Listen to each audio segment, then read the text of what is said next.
नमस्कार दोस्तों, हमारे चैनल में आपका स्वागत है। इस वीडियो में हम जानेंगे कि आखिर कृष्ण जन्मभूमि और मस्जिद की क्या विवाद है। उससे पहले हम मथुरा की ओर श्री कृष्ण के इतिहास के बारे में जानते हैं। दोस्तों, मथुरा द्वापर युग से पुरुषोत्तम श्री कृष्ण की आगमन स्थली रही है। इसी मथुरा के कंस के कारागार में उनका अवतरण भी हुआ था। उनकी मृत्यु के बाद लगभग 5500 साल पहले द्वापर युग के अंत में श्री कृष्ण के पोते वृषनाभ ने खुद को और दुनिया को श्री कृष्ण के जीवित देवताओं की एक श्रृंखला देने और श्री कृष्ण की याद में कुछ भव्य मंदिरों का निर्माण करने के लिए प्रेरित किया था। उनकी मां उषा, जो कि बाणासुर की बेटी और अनुरुद्ध की पत्नी थी, पांडव और कुरु परिवार की एकमात्र जीवित प्राणी थी जिन्होंने श्री कृष्ण को देखा था।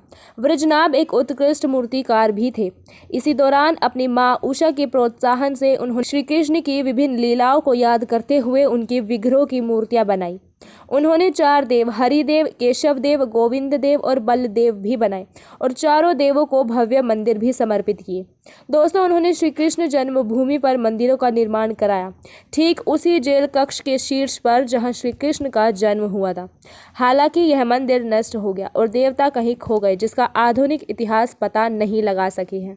ये सभी देवता बाजराकिट नामक एक विशेष पत्थर से बने थे, जो उन्होंने सभी प्रकार की मौसम स्थितियों के खिलाफ पूर्ण रूप से मजबूत बनाते थे, और यही कारण है कि आज भी वे उतने ही चमकते और जीवंत दिखते हैं। गजनवी का महमूद हिंदुस्तान की संपत्ति को नियमित रूप से लूटता था और हर सर्दियों में अपनी लूट के लिए अक्सर आता रहता था।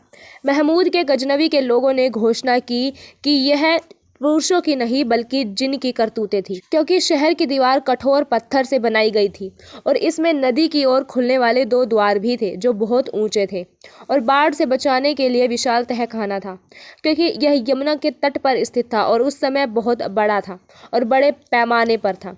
शहर के दोनों किनारों पर हजारों घर थे जिनमें मंदिर में मूर्तियां लगी हुई थी। सभी चिनाई वाले और लोहे की सलाखों से मजबूत थे और उनके सामने लकड़ी के मजबूत खंभों पर टिकी हुई अन्य इमारतें भी थी। शहर आवास के मध्य में एक मंदिर है जो बाकियों से बड़ा और बेहतरीन है, जिसके साथ न तो कोई चित्रकारी और न ही कोई वर्णन न्याय कर सकता है।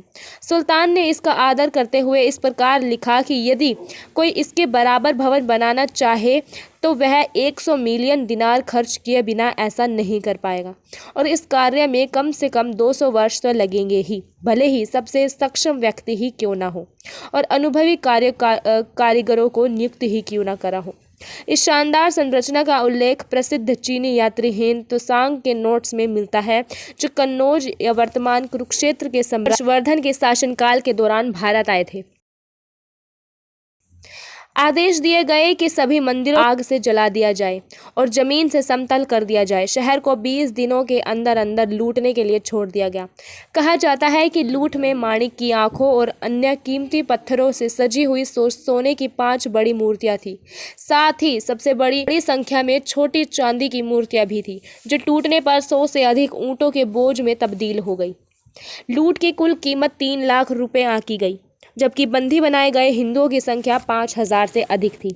निजाम उद्दीन फरिश्ता और अन्य दिवंगत महमूदन इतिहासकारों ने पुष्टि की कि उन्होंने 98 मिस्कल या लगभग 456 किलोग्राम शुद्ध वजन वाली एक बड़ी सुनहरी छवि सहित कई मूर्तियों को तोड़ दिया, और वो मूर्ति कम से कम 15 फीट के करीब ऊंचाई वाली कृष्ण की मूर्ति थी।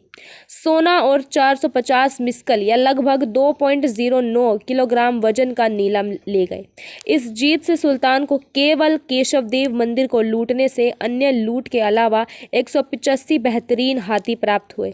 इतिहास मथुरा, वृंदावन, गोकुल और कृष्ण जन्मभूमि के आसपास के क्षेत्रों के निवासी और उनके द्वारा लूटे गए अन्य मंदिरों पर किए गए नरसंहार और तबाही का विवरण प्रदान करता है। दिलचस्प बात यह है कि ये अन्य की संख्या शायद 10,000 से अधिक होने के कारण लूटे जाने से बच गए, लेकिन 200,000 हिंदू दासों का कारवां जिसे वह गजनी के रास्ते में अपने अभियान के पूरे होने के बाद वापस ले गए थे, तक्षशिला के आसपास तलवार से उड़ा दिए गए, जिसने पर्वत श्रृंखला का नाम बदलकर हिंदू कुश, जिसका अर्थ हिंदुओं का वध ग्रह करने के लिए प्रेरित किया।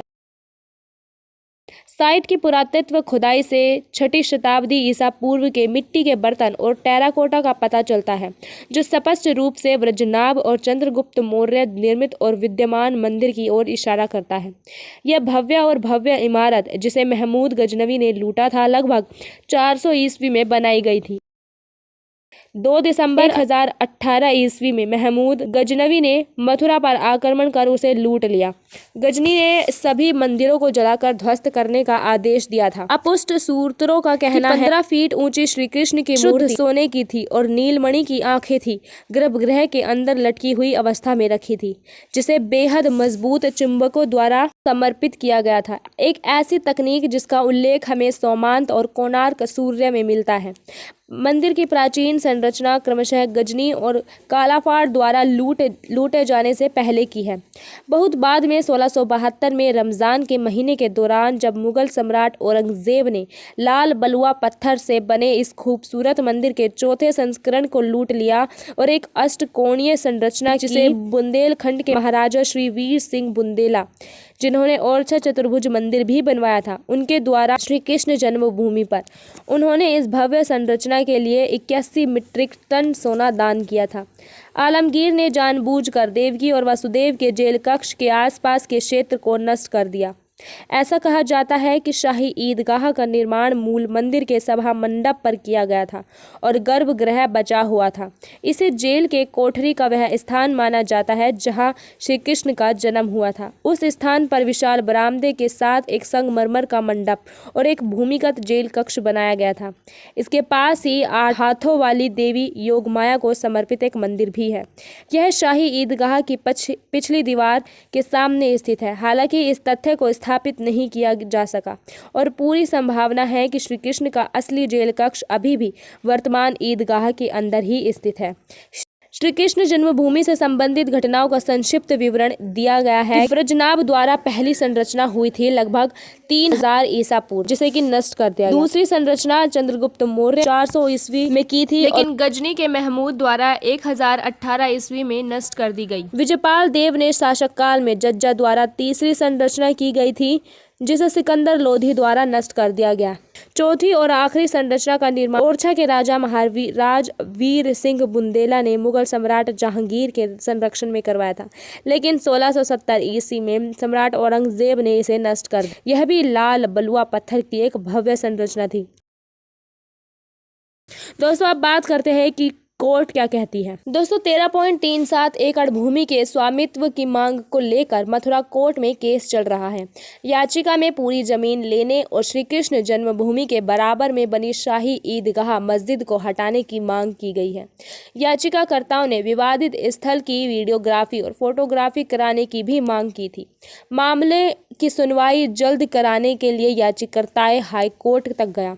इलाहाबाद हाई कोर्ट ने आज मथुरा में मंदिर मस्जिद विवाद पर सुनवाई की। कोर्ट ने यहां वीडियोग्राफी और फोटोग्राफी सर्वे कराने की याचिका पर निचली अदालत के 4 महीने में सुनवाई पूरी करने का आदेश दिया। कोर्ट ने इस आदेश के बाद एक बार फिर से श्री कृष्ण जन्मभूमि का मुद्दा गर्म हो गया।